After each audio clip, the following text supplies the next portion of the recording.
Be honest, what's one task that you keep pushing to the bottom of your to-do list? The admin, the proposals, the blog post that you meant to write last month? Or what if AI could do it for you in your tone of voice in a fraction of the time?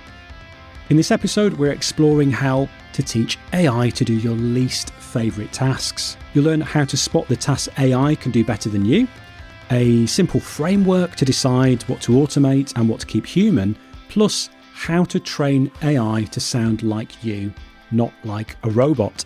And stick around to the end to learn how our guest built an entire workshop using AI, slides, notes, handouts, everything in just a few hours. Welcome to Architecture Business Club, the show that helps you build a better business in architecture so you can enjoy more freedom, flexibility and fulfillment. I'm your host, Jon Clayton, and if you're joining us for the first time, don't forget to hit the follow or subscribe button so you never miss another episode. We're joined by Bryon McCartney, the CEO of Archmark, a leading business coaching, branding and marketing firm working exclusively with architecture firms. He has founded and led 6 creative service firms since 2002 and has helped more than 5,000 architects transform their practices. To connect with Bryon on LinkedIn, click the link in the show notes. We're going to talk about how to teach AI to do your least favourite tasks so you have more time to do more of what you love. And wouldn't we all like to do more of what we love in our week? For sure. So I think, for sure. Yeah, I think everyone's going to be really interested in this one. Bryon, you've said before that AI, you don't think it's going to replace architects, but it will make the firms that use it far more competitive. Can you explain what you mean by that? Why you believe that to be the case? From just a practical standpoint, if you can use a tool like AI to do a lot of the, what I call the busy work, the routine things, the things that don't excite you, and the things that are typically those tasks that are kind of in the the things that you have to do to get to the things you really want to do. I think there's a huge amount of value in that, not just in terms of productivity, but in terms of enjoying your work, right? I'm focused so much more now. I'm with AI, I'm able to automate things that I never liked doing in the first place. And so now it just gives me a lot more time to think about strategy or think about innovation and creativity. I think as a designer, I went to the graphic design school, and I'm not an architect, but I went to school to be creative. I wanted to learn to be a creative, and that's what I focus on. My creativity these days isn't as focused as it used to be on design, but now it's more on how can we be more creative in our business? How can we find new ways of thinking and using tools? I think I shared this with you before. I am a early adopter of a lot of tools. Most people who know me will probably agree that I have a tool for everything. If somebody asks like, hey, how do you do this? I'm like, there's a tool for that. I've always been looking for ways to do things better, faster, easier, cheaper. And I think AI, of all the tools I've ever used, is probably one of the most impactful tools that I've ever been able to utilize. I mean, it reminds me of when I started my career around the time that the Macs came out and desktop publishing started flourishing. We had, previous to that, we were cutting paper and film and using markers and brushes, and then along comes this device that can produce artwork. I think we're at that kind of inflection point again with AI. So yeah, I believe that AI isn't necessarily going to replace designers. Maybe someday, I don't want to say never, but for the moment, I see that as farther off. And I think where architects and other creatives should be obsessing right now is, how do I use these tools so that I can make more time for my creativity, for my design work, or whatever it is you want to focus on. Yeah, I love that. That's sort of part reassuring and also part exciting as well. That actually at the moment, this is a really exciting time to be alive, such a unique time. And absolutely, this is something we should be learning about and exploring more. You talk about identifying some of the biggest time wasters. So some of those tasks, the stuff that kind of drains your week, the things that you don't enjoy working on. What do you think are some of the most common tasks that architects, what are some of the things that they've told you they'd like to hand over to AI? Yeah, I mean, some of the things that that we see as obvious opportunities are, and I know a lot of architects are already doing this, but meeting notes is one thing. I see a lot of people using meeting recorders. What I don't see is a lot of them taking that and then taking it to the next step. Now, when in our system, when we have a meeting, it's recorded, a transcript is created like most meeting recorders, and a summary is produced like most meeting recorders. But in our system, we can then take that, and that will create tasks in our project management system. So that AI will look at that transcript and say, oh, here was some deadlines that they talked about. Here were some tasks that they talked about, and it will organize that into ClickUp, our project management system. And then, we have to go in and verify those, but that cuts out a huge step of somebody having to sit there and type that out.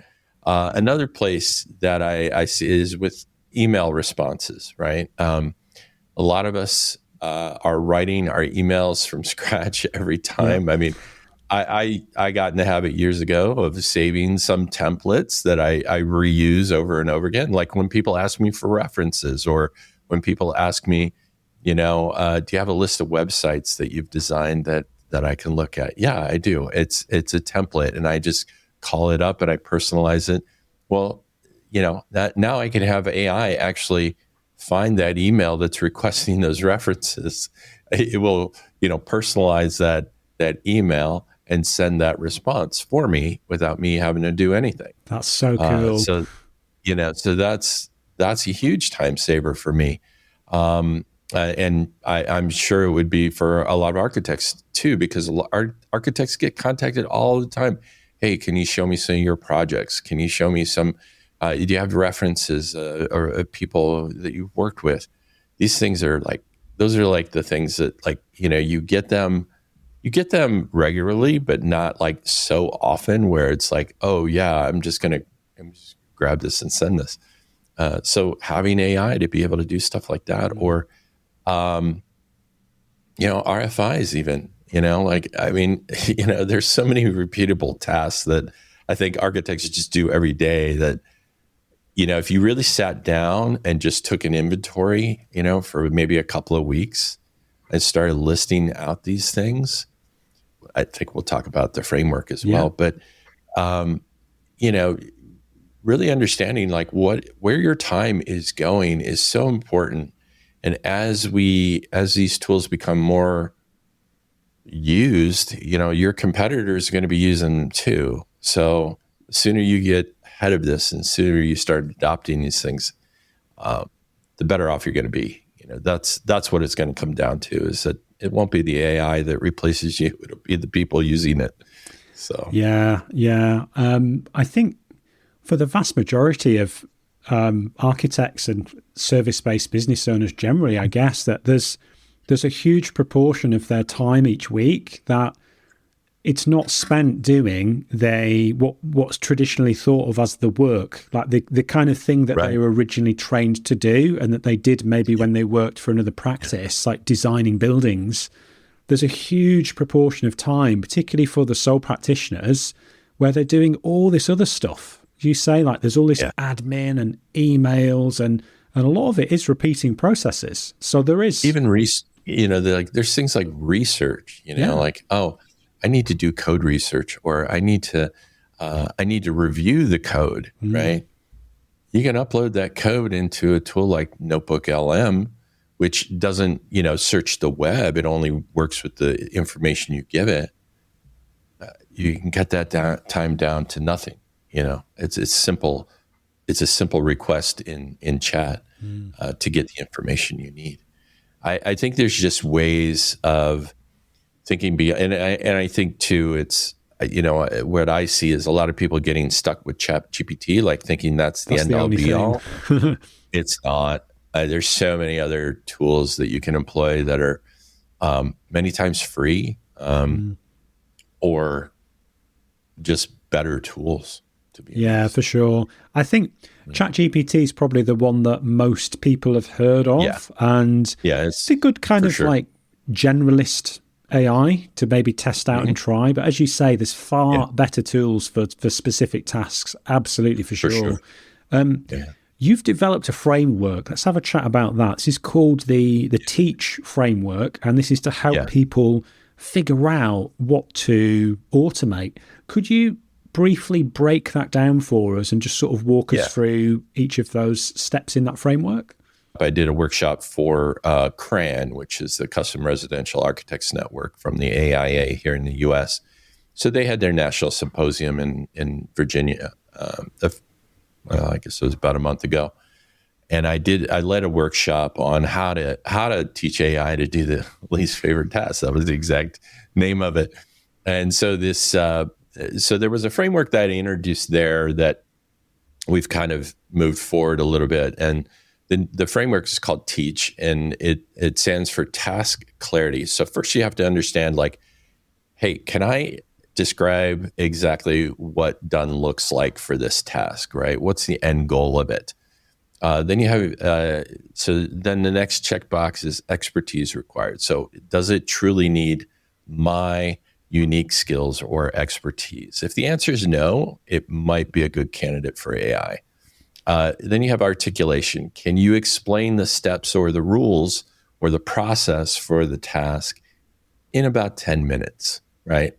We don't want to, if it's going to take more than 10 minutes, it's probably too complicated, right? Consistency. Does it follow a clear, repeatable pattern or process, right? Is it repeatable?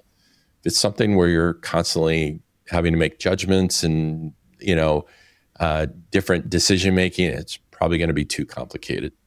And then high frequency. Is it something you do weekly or even more often than that? If it is, it's probably, if it meets all those criteria, then it's probably a good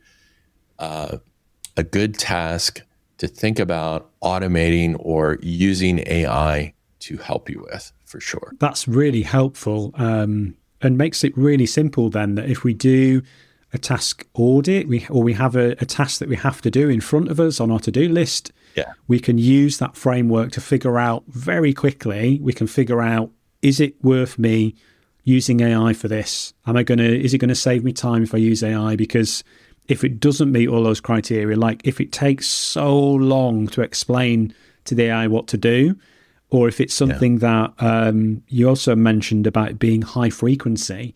So if it's not something that actually, once you've put the effort in to create the prompt and instructions for the AI, if you're hardly ever going to use it, it's not really going to save you much time. Right. Right. Exactly. So really, really important, and really simple framework that people can use there. So that's really good.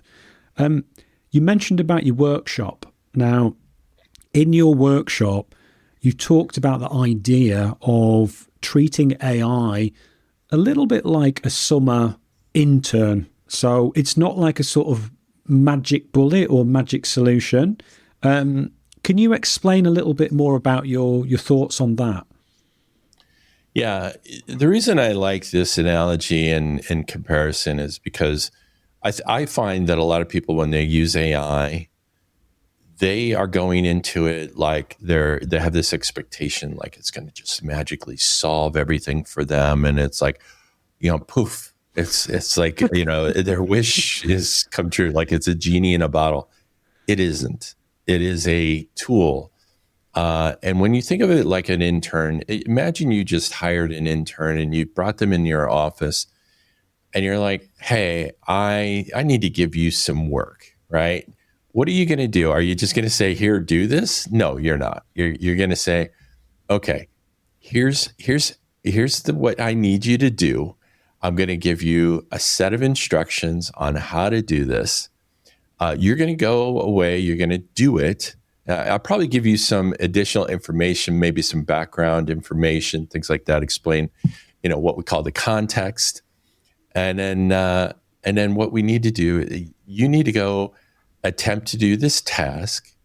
Then you're going to come back. I'm going to give you some feedback. I'm going to tell you what you did right, what you did wrong. And then you're going to go back, do it again. And you're probably going to still have some mistakes, but we're going to go back and forth. We're going to iterate through this. And that's how we need to look at AI. It's not this magic bullet. It's not something that's just going to solve all your problems in one prompt. I think I see a lot of people get frustrated with AI because they tell me, oh, well, I tried using AI to do X, Y, Z, right? And I'm like, okay, great. So what did you do? Well, I asked it to do that. Okay. Did you explain what you wanted it to do? Did you explain like what role it's supposed to take on, or did you give it any background? Oh, no, I didn't do that.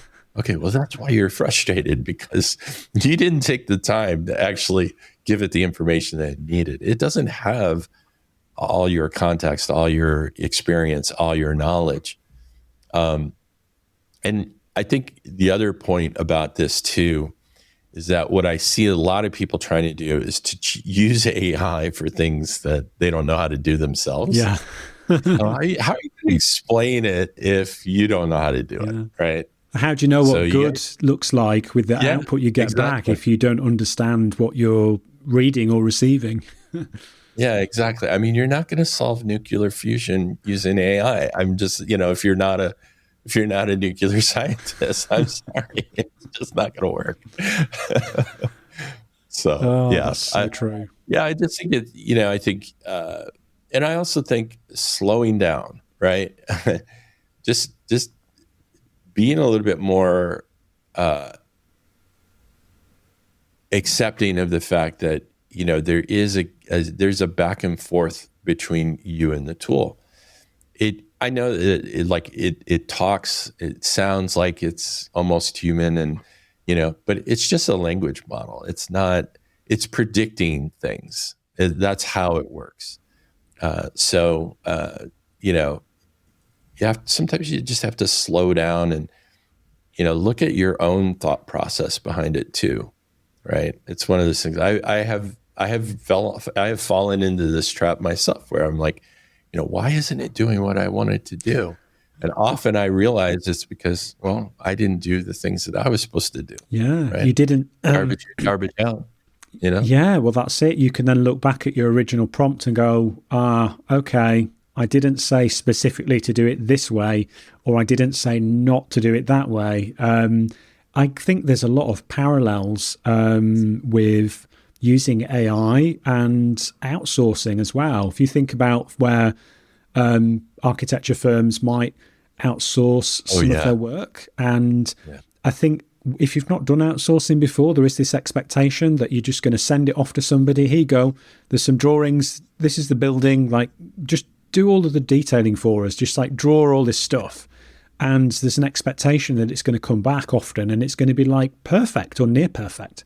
And often it isn't. And it's like, well, how solid was the brief? Like, if you're not giving a really robust set of instructions and a really solid brief for exactly the context of the projects, like the expectations, the deliverables, guidance on the CAD or BIM protocols that the person should be using, you are not going to get it back looking like what you want. And remember when I worked in architecture practices and it wasn't outsourcing, but delegating. So delegating a task to a colleague or a junior in the office, that the instructions needed to be crystal clear, because otherwise what happened, you come back with the drawings and you'd be like, they've not done this, they've not done that. Why have they done that way? And then I'll look at my instructions and think, hang on, it's my fault.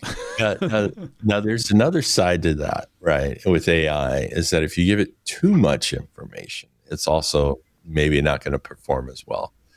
So we got to find a balance in there. What I like to kind of, it would be the same with an intern or delegating something to an employee.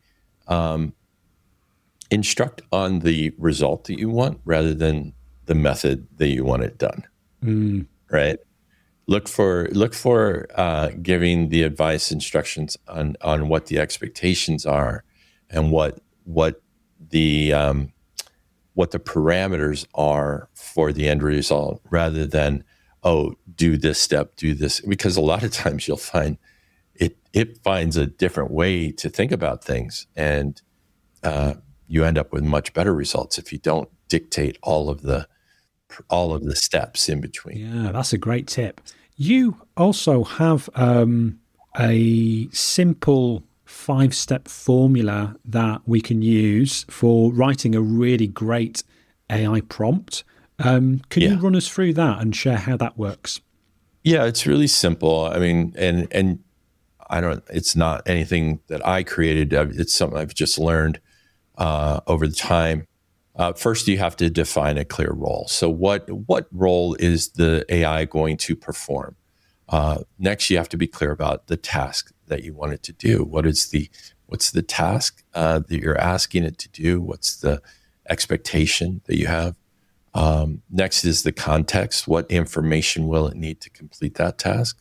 So if there's additional background information or maybe a specific document that it needs to reference, you need to provide that. You then need to kind of help it understand what structure you want for the output. So is this going to be formatted text in Markdown? Is it going to be code? What are your expectations there? And then finally, you want to give it some what I call like the things to avoid, or the things that you don't, like the mistakes that you don't want it to make. And so helping it understand, like, just, I think we said it at the beginning, or you said it at the beginning. What does done look like? What's going to make you happy as an end result? Yeah. Could we maybe try together and do like a little worked example of that? I'm trying to think of a simple idea that we could share here. For, let's say there's an architect, maybe let's say it's a residential architect, and the task is to do something, let's say something fairly simple, like write a blog post, or I don't know, like a LinkedIn post or something like that would appeal to its customers. How would we then use that formula that you've provided to instruct the AI? If we were going to say use something like, let's say ChatGPT. Have you got an interesting story about running your architecture practice? Have you done something different in your business that's been hugely successful? Or has a failure taught you an important lesson that you'd be willing to share? Then why not apply to be a guest on this podcast? Just click the link in the show notes to send us your details and get started today. And if you're joining us for the first time, don't forget to hit the follow or subscribe button so you never miss another episode. Now, let's get back to the show. Let's say it's for a blog post. You're an expert content creator for architecture firms, that helping them write blogs, right? So you might want to define something like that as the role. The task is, you're going to help us write an article about choosing an architect in our local area, right? So let's say Cleveland, Ohio. Yeah. How to choose an architect in Cleveland, Ohio. The context, you'll probably want to give it some background about yourself. Maybe in this particular case, what I would recommend is that you ask the AI to come up with a series of questions about this topic. Then you answer those, let's say in a recording or whatever, have that transcribed. That would be the context. So you're actually giving it your expertise on this topic as well. That's, by the way, how we do our articles for our clients. So then you want to give it structure. So you want to define like how many words the article should be. Should it be SEO optimized? Should it be formatted with headers and subheads and bolded text for emphasis? I would probably also want to have some bulleted lists and a call to action at the end, like, hey, go to our website and get a free consultation, or in most cases, apply for a free consultation. Finally, you would want to have some don'ts, right? So in this case, for a blog article, I'd probably say don't use obvious AI response, formatting of text. Don't use words like ensure and delve and dive deep. Yeah, exactly. Or in XYZ world. That's my biggest pet peeve. It's like in today's busy architecture world, it's like, what is saying that? And avoid things like, M dashes, all over the place, that kind of thing. So yeah, that would be the kind of, the skeleton of the prompt. You'd probably want to refine that for your own needs, but yeah. No, that's great. It's a really good example. Thanks for that, Bryon. Really good. Sure. So you mentioned earlier about how AI has helped significantly increase the profitability of your own agency in the past year. I'd love to hear about that and about what's kind of changed day to day in the business and how this has happened. So I've been talking about AI within our firm, I think since 2021. Just a side note, Jon, my first experience with AI was back in 1998. So I actually I was part of a marketing campaign an advertising campaign for Calvin Klein, where we used AI, an AI system from MIT, to create a storyline. Now, back then it was probably called machine learning or something. It wasn't real AI like we have today, but it was pretty cool. But when AI came on the scene, prior to ChatGPT, we had a tool called Conversion AI, and it was one of the first AI tools that came out. And I jumped on it. I bought a lifetime, deal with that, and I started using it right away to write articles and things like that. And so I've been promoting AI within our team for, almost 4 years now.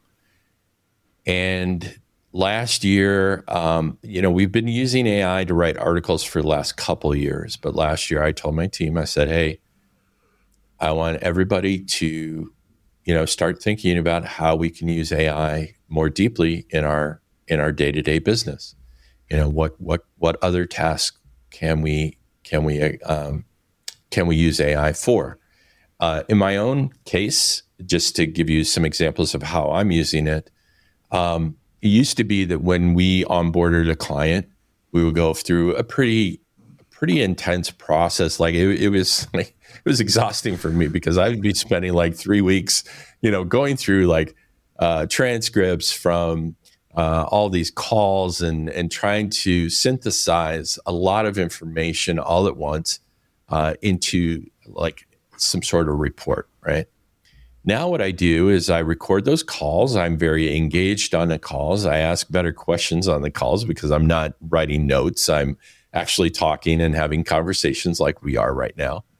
But when those calls are transcribed, what we do is we take those, and then I have projects that I've created that basically know what I want to do with those particular transcripts.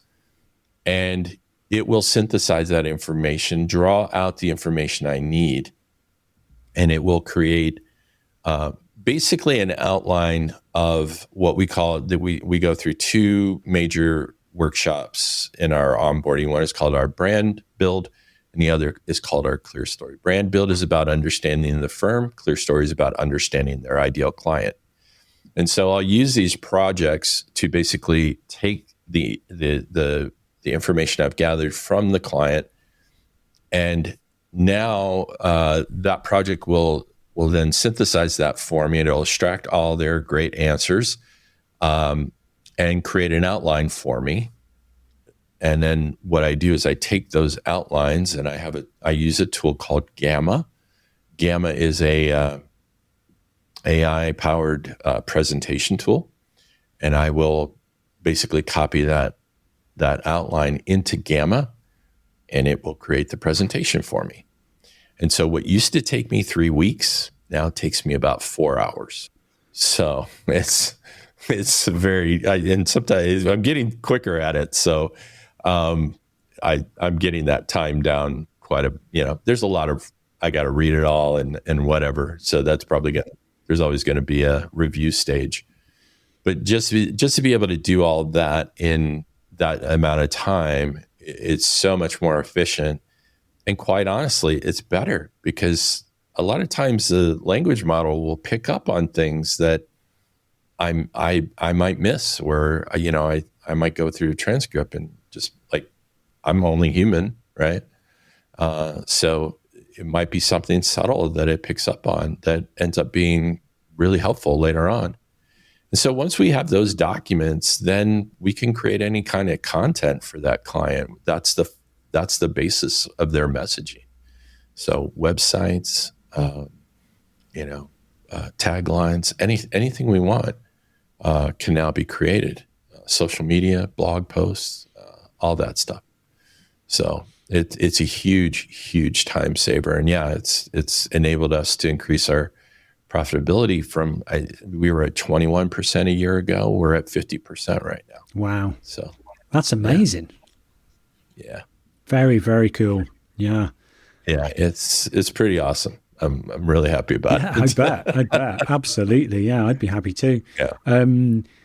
As an aside, I do use some AI tools in the production of this podcast. Use Descript, I think, right? Yeah. So we use Descript for editing, and there's a variety of kind of AI tools that are built into that. And also in sort of other parts of the process, I'll use ChatGPT as well. And I have used, what else have I used? Claude. Use Claude as well. I highly recommend Claude. Yes. Yeah, seems to be better for more creative writing stuff. The output seems to be. It's better for a lot of things, to be honest. I have used it to write code. I've used it to. I write all of my articles now using Claude. Yeah. It's amazing. I mentioned this before we started chatting. I've actually built an AI advisory board for my business, and that's powered by Claude. So it's a project where I have custom instructions for all of the roles that I want my board to fulfill. And so, like, I have a marketing strategy director. I have a architect client advisor. There's several. I think there's like 10 roles that are on my board. And so whenever I have a question about my business, like, or an idea, hey, what if we tried this? Or what if we wanted to launch a new course or something like that? I can go in and ask my board, and I can basically dialogue with it and have a conversation with it, and it will give me advice. And it's amazing. It's absolutely amazing. I highly recommend anybody that wants, that runs a business, you should have an AI advisory. I love that. That is definitely going on my to-do list. Yeah. That's such a good idea. And I had AI help me build it. I was like, I don't know. I don't even know what roles I want on it, So I said, I went into Claude and I said, hey, I want to create an AI advisory board. And it was like, oh, great. And it gave me a whole list of, possible roles.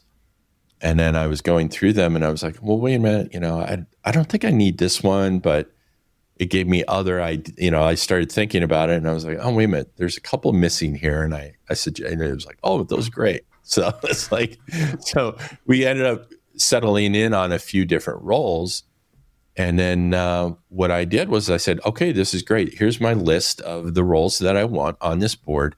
Now I want you to create custom instructions for a Claude project that will be able to power this board. And it did. He gave me the custom instructions, and then I just created a new project and put that in there.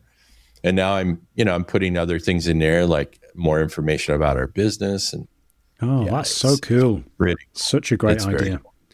Yeah. For someone that's listening though, or watching this, because hopefully by the point this one goes out, I will have actually sorted out our YouTube channel and actually start posting these on YouTube as well. That's a conversation for later, I guess. But for anyone that's listening to us today, that's feeling perhaps a bit overwhelmed, a bit skeptical about AI, maybe they've tried ChatGPT. Yeah, can't even say it. Maybe they've tried ChatGPT once or twice and they didn't really get great results from it. Where should they start? What would your recommendations be for them? I think that anybody who is curious about this stuff, you need to start small, right? Start and where I often recommend people start is with the tasks that they know how to do really well, the tasks that you can describe really well, the tasks that you know what done looks like, that you have a clear process for, that you have, all the things that we talked about with Teach. If a task kind of fits within those parameters, you can clarify the role. You can clarify, what the task is. You have context that you can give the AI structure. You can tell it what mistakes to avoid, and if it fits within that Teach framework of, just being clear, not requiring your unique expertise necessarily, being easy to explain, have a consistent or repeatable pattern, something you do often. These are the best tasks to start with, right? And you don't have to, there's a lot of stuff out there in YouTube about how you can, hook up all these different tools and automate everything. You don't need to do that. All you need to do is be able to use AI effectively at the start. Like, you need to gain confidence. And so if you start with things you really know well and gain that confidence, you're going to get more curious about it. You're going to want to know, like, okay, well, I can do this. Now, maybe I can do this.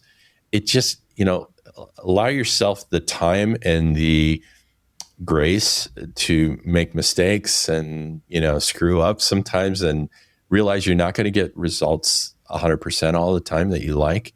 What you're really aiming for is something that's in that 80 to 90% range, right? If you can get AI to give you 80 to 90% of what you want, and then build on that consistently over time, make it a routine, develop a habit, then you're gonna feel a lot more confident, a lot more comfortable using AI on a regular basis, and you're gonna eventually see results. I mean, we've been able to increase our profitability, but it took us a while to get there. It didn't happen like, oh, we discovered AI, now we're 174% more profitable. We've been using AI for years now, and this is something that developed over time. So don't go into it with, oh my God, this is going to change my life. Go into it with, how can I use this effectively in one task? Master that, move on to another one. Build incrementally, and that's how you're going to find success. Yeah. So don't feel any pressure to think like, oh my goodness, I need to completely reinvent everything in my business. It's all got to be AI'd overnight. You don't have to do that. You said start small, pick one task, and just build your confidence, and then iterate and improve as you go. I think that's really sensible advice for everybody. The other thing I would also say is that if you're using the free version of any tool, really consider upgrading to at least the first level of paid, right? Because especially for a business, when you for example, with ChatGPT, if you're using ChatGPT on a Teams account, they will not use your information for training. Okay, at least that's what they say. But you have the expectation of privacy. Same thing with if you have Google, if you have a Google Workspace account, you have access to Gemini. Gemini is amazing. It's a great tool. It's not as much talked about as some of the other tools, but you have Gemini in Workspace. You have Notebook LM. You have the paid version of Notebook LM if you have a Workspace account, which is Notebook LM. We have not talked about it much, but it is an amazing tool. It is just there's so much you can do with that. If you want to learn a topic or if you're studying for an exam, go just use LM. You'll be amazed what you can do. But yeah, I mean, you'll find that you have more capabilities with the paid versions of the tools than you will with the free version. Yeah, and for $20 a month, I mean, here in Cleveland, that's like a couple of cocktails on the weekend, or that's maybe like 4 Starbucks this week, or something. It's not that bad. You can afford $20. That's great. It's a great tip. So you used AI, you've used AI to build out the workshop you talked about recently, which was what we've based this conversation on today is based around the content from that recent workshop. Now, that was about AI, but you practice what you preach. Like you used AI to build out that workshop. That was slides, worksheets, even help with the speaker notes. Could you tell us about how you pulled that off? I had this idea about this workshop. I was approached by Marika McKeel. She's an architect in New York. She's the chair of CRAN this year. And so she approached me at AIA National and she says, "Hey, I want you to do a workshop at CRAN about AI." She had been to a presentation I did a year ago at Mark LePage's event in Nashville. And so we had done a workshop on how to use ChatGPTs. And so, or custom GPTs, excuse me. And so she was like, "I want you to do a workshop on AI, but it needs to be like really simple." She's like, "Most of the people in CRAN are not like technically sophisticated." I was like, that's kind of how she put it. And I was like, okay. I was like, so we just need something that everybody can kind of follow along and do. And so I recorded our call. Okay. Well, actually we met in person. And I asked her, "Do you mind if I record our session here?" And she's like, "Sure." And so we were brainstorming. We had, there were some ideas that I came up with on the spot, and there were some things that she kind of wanted me to be aware of. I took that recording and immediately put it into Claude. And I said, I want you to review this discussion and help me come up with a concept for this workshop. And it did. It gave me an outline. I went back and forth with it. We iterated, developed the outline, got the outline to where I wanted it, sent it to Marika. She wrote me back. She's like, "This looks amazing." I was like, "Great, that's cool." So then I took the outline and brought it back into Claude. I said, "Okay, now I want to create a slide presentation. And I want to think about exercises. I want to think about worksheets. I want to think about, what are some examples that we can showcase, et cetera." Right. And so iterated with AI to develop that presentation outline, basically the presentation content. Once we got all of that figured out and I was happy with it, then I took that document, brought it into Gamma, which I mentioned earlier, Gamma is a AI powered presentation tool. It blows away anything I've seen in it in terms of like ease of use.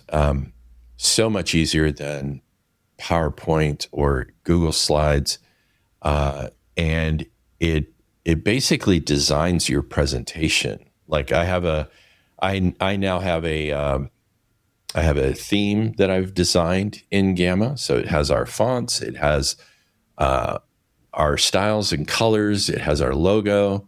And so I put this text outline into Gamma and I said, I want you to create this presentation. It did. Granted, there was a lot of editing I had to do, but I would estimate that process alone normally would have taken me probably a week and a half of, if I were just trying to create all those slides from scratch and, write everything. Once I had the presentation where I wanted it, I know it was a lot less than if I hadn't used AI. But once I had the presentation really refined and where I wanted it, then I went back to Claude and I said, based on this presentation, I want you to help me to create some speaker notes, which it did. And then I brought those into Gamma and that was my presentation. And I presented that live in Cran from Gamma. I had Gamma run the presentation for me. And it was just so much more efficient. I mean, I can tell you, I've done a lot of workshops like this and a lot of presentations, webinars, things like that.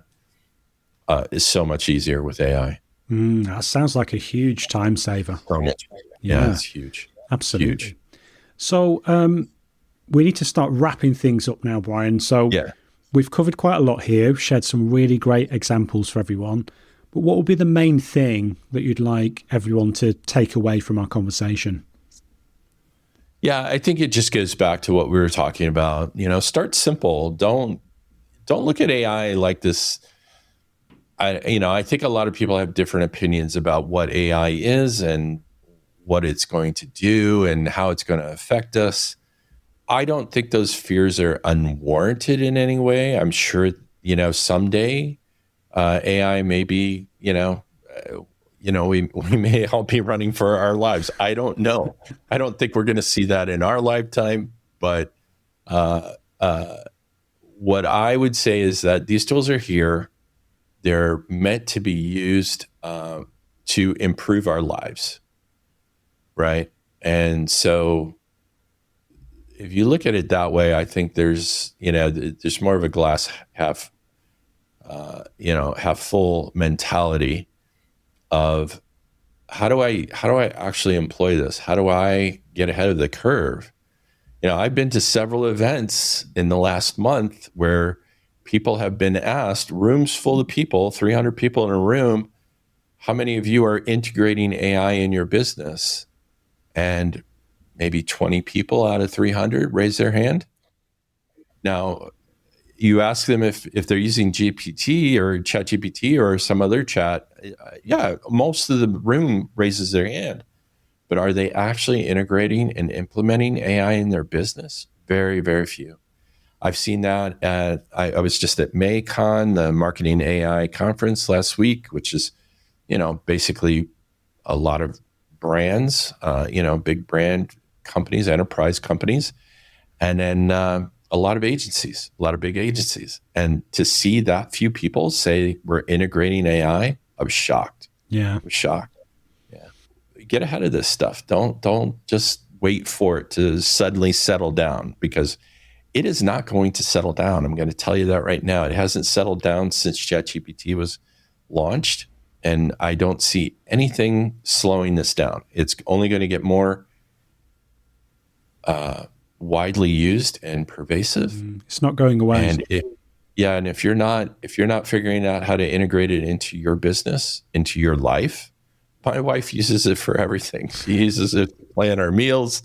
She uses it to plan our trips. She uses it to, figure out our social schedule and all the shows that we're going,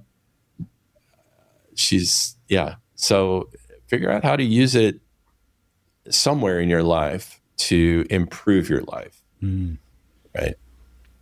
That's great.